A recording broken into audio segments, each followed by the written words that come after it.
Hindi ko na po. Una pong sumapak ay yung driver sa daddy ko. So, syempre, yung daddy ko, siguro bumawi lang siya.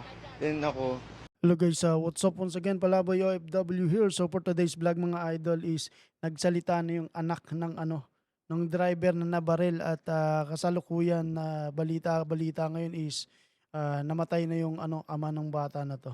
So panoorin natin at tignan natin kung anong aral yung makukuha natin dito. Ito yung video. hindi ko na po. Una pong sumapak ay yung driver sa daddy ko. So, syempre, yung daddy ko, siguro bumawi lang siya. Then ako, nakita ko nadedehado yung daddy ko. So, to the rest back naman ako. Una niya pong nagitgit is yung father ko, isa pitan niya.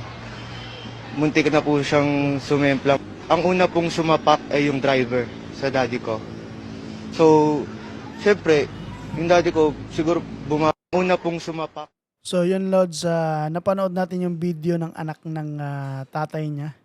So in the first place, yung video yung unang mga kumakalat sa sa social media. Kayo yung yung pumunta doon sa eksena. Let's say sabihin na natin unang nanapak yung driver. Binuntutan nyo kasi. Hinabol nyo pa eh.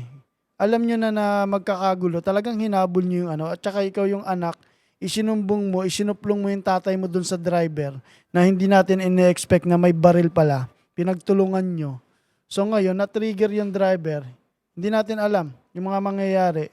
Tsaka hindi natin ine-expect na may baril yung kasi nga, gun ban. So aware sila sa gun ban. So dapat hindi sila nagdadala ng ganon.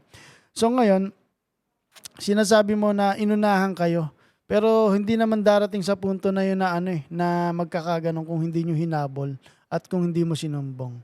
So, yun lang yung opinion ko para maiwasan yung mga ganitong eksena. Talagang napakainit sa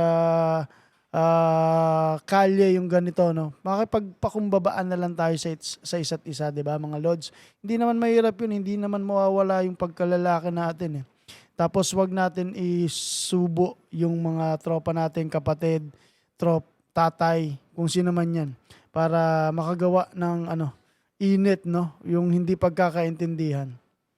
So, yun lang. Nasa huli ang pagsisisi, wala na tayong magagawa. Nangyari na. At nakakulong na naman yung nakapatay sa airpot mo. So, pagbabayaran niya yun. Then, parang tabla na lang kayo. So, ang malungkot lang dun, wala ka ng ama. So, I hope may natutunan tayo sa bidyong ito dahil para sa lahat ito, mga Lods. Mabuhay and ingat palagi at isipin nyo lagi yung pamilya nyong uuwian. Yun lang. Huwag nyo kalimutang mag-subscribe, Palaboy OFW. Kasama natin si Brian Puntanar and Rapi Samstil nandun sa kabila. Mabuhay mga Lods. Ayan, Rapi Samstil. Ito. Rapi Samstil. Yan. Yan si Rapi Samstil. Lagi naman kita sinashoutout ba eh. Ako hindi mo sinashoutout eh. Yan lang mga Lods.